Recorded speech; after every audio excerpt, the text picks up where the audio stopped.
Alright, welcome back ladies and gentlemen to the Chupacabra Tutorials channel. I'm your host Larry, and today I'm going to show you how to create what is, in my opinion, the current ultimate viewing platform, along with a little solution that might allow you to create a pseudo-round room.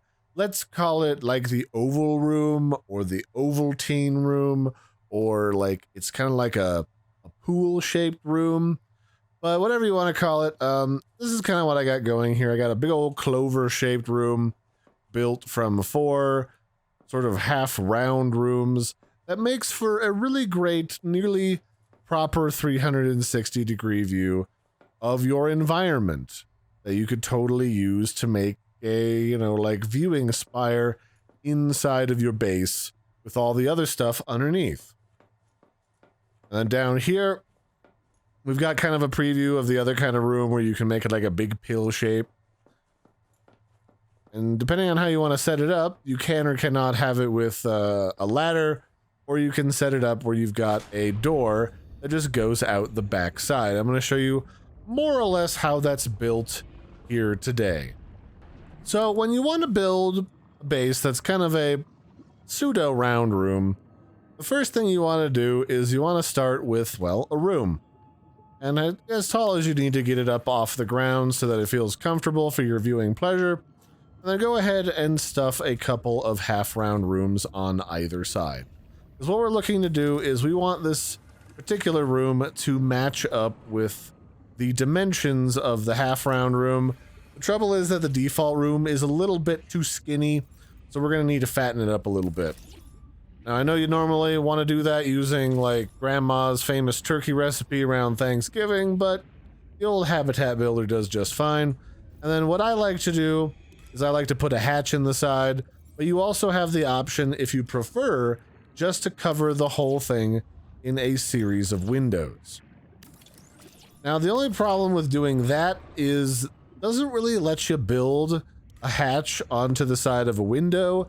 And currently there's no way to build like a hatch on the ceiling or on the bottom, although technically you could put a little baby Moonpool if you just want like a one-person sized entrance somewhere.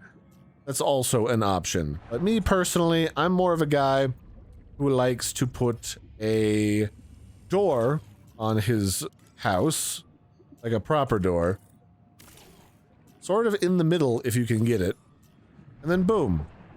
The last thing you have to do is you just got to make sure that it's completely encased in windows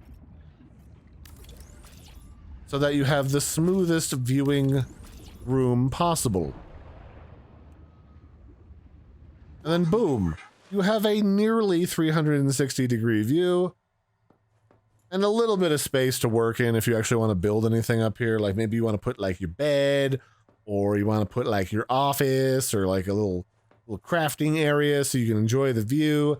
Now the alternative is that you can continue to build up on top of here. You can place this in the center. And the whole point of this is that you can get the benefit of just having a proper door.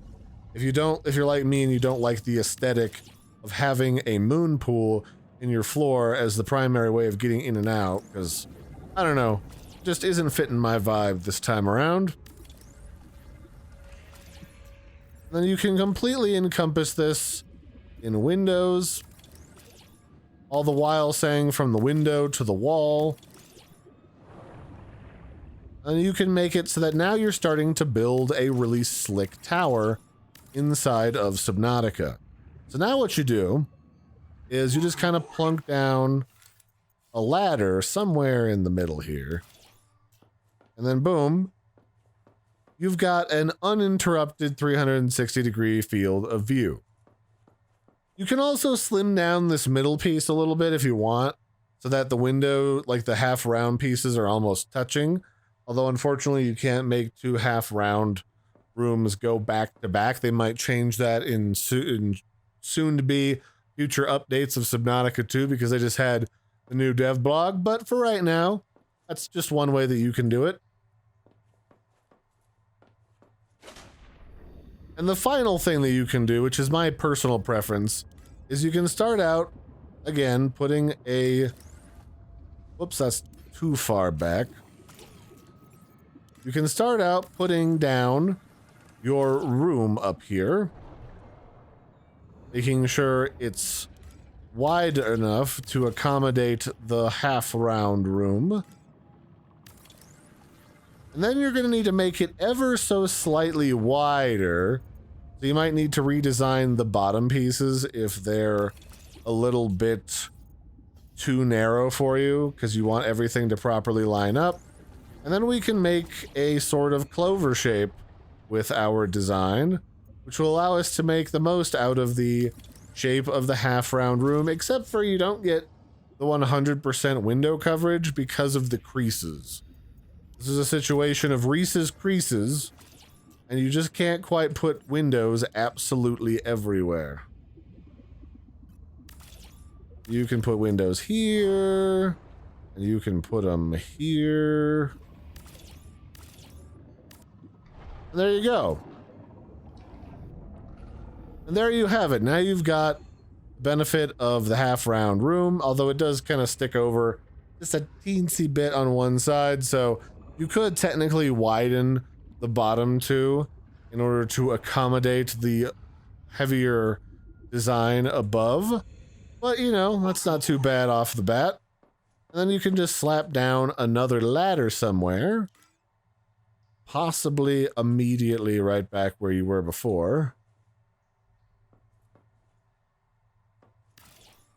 There we go, that'll do. And now, you get the benefit of exploring all of this shape, and in my opinion, despite these corners, you get way more usable room in this for like an observation platform. So you can do things like you can put down a chair, a gate, whoa.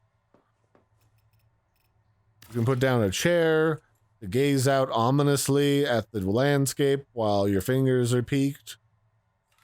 Or you can go over here and you can put down a bed and make yourself like a bed for you and the missus, or for you and the mister. So now you can do things like put down a double bed for you and the missus, or for you and the mister. Put down like a crate over here as decor. And then on the other side, maybe you just have a psychotically large table. Don't forget the pot, the pottery. And just like that, with this larger sort of clover-shaped room, you get more of the available space. You can look out in all directions, well off into the landscape. And if you have a big, fat, chunky base underneath of you right now, it's a lot harder to see under the lip of this shape of a building than it is if you just have a pill-shaped observation room, which is, I guess, is kind of what you end up with the other fake round rooms that you can end up making in Subnautica 2 right now. So that's it for this one, ladies and gentlemen. This has been a brief look at how to fake a properly round room inside of Subnautica 2 and my take on the best way to do that, which is to currently make a clover-shaped room at the top. I hope you found this helpful. I've been your host, Larry. Don't forget to like and subscribe, and I'll catch you next time. Bye, everybody, and have a good one.